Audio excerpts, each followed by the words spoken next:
Action is because then when you come in the morning confident, or when you come in the morning and you can't hit your ass with both hands, you know what to do. Just boil down what it is you're doing, whether there's a camera around or just what am I doing today? Today I'm showing up and I'm trying to be honest and also to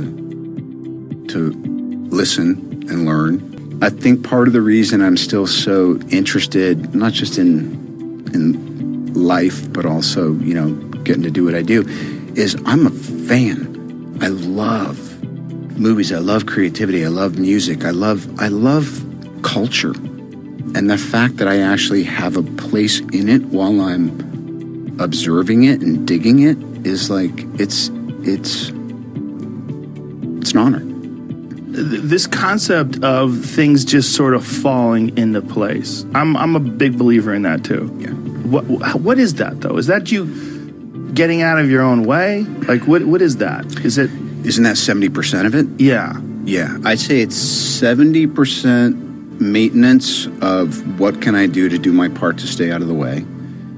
And then the other part, I always think of it as like this little super thin, invisible thread, but you can feel the tug, and you have to be really gentle, and you have to pause when agitated, and you have to go for it when you're going to, like, there's four walls in here, which one has the map behind it? It's that one. And you knock down the wall and it's there, Half the stuff that I've been able to do right in my creative life are principles that I learned on the mat with my seafood. Guard your center. Keep your eye on the lead elbow. Get to the blind side. Half the time, if I would be in a critical artistic situation, I would just say, because Wing Chun problems are life problems are Wing Chun problems, and I would just go back to how did this kind of relate to... 30 years he has struggled with a dangerous drug addiction that nearly destroyed him, and today he says he's clean, he's in love, and so by the time you're in prison, that's not rock bottom for you? Nope. Nope. No. It coincided with my recovery. Oh. And the two things just somehow or other seemed to lock in. When it locked in with this, it was an apprenticeship. And it was an apprenticeship that was contingent on me being in a certain headspace. Because you can reach out for help in kind of a half-assed way, and you'll get it, and you won't take advantage of it, It's not that difficult to overcome these seemingly ghastly problems. What's hard is to decide. What do they say? Faster alone, further together? How can you possibly hope to stop me? Like the old man said, together. Sometimes you can only think about further because you gotta get downfield. Other times you're thinking, hey, this is my moment to run, and I need a little help and a little approval, and I need a little leeway. But that's any creative endeavor.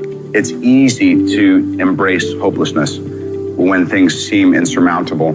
It's actually just a matter of time until all of the elements come together for things to be all right. I mean, I believe that, most difficult situations will resolve themselves if you are persistent and if you don't give up entirely. And that's what I never did. I never gave up. I ran those 6 or 8 lines I had 1,000 times, lying in bed over and over and over and over and over and over and over and over again. It was one little mosaic after the next, and it was a piece of work I was doing.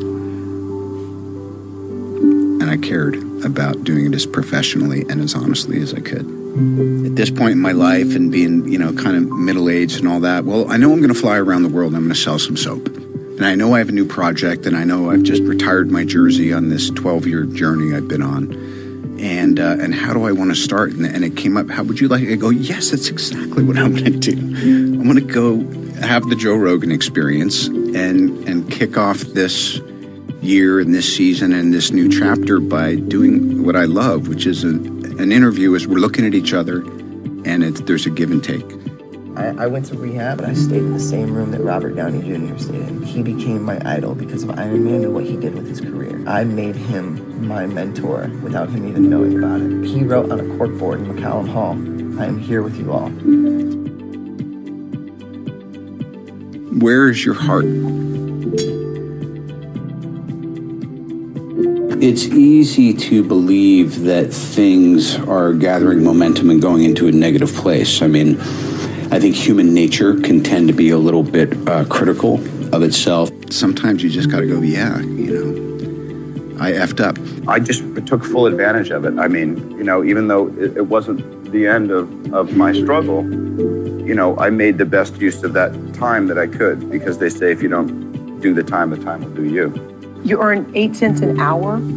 What's humbling is to have to live your life for some reason that is yet to be explained to me by God in such a public way, when so much of it is so humiliating and embarrassing. So by the time I got into prison, it wasn't like, wow, this is the worst thing that's ever happened to me. It was an extension of things being miserable. It's just incredible.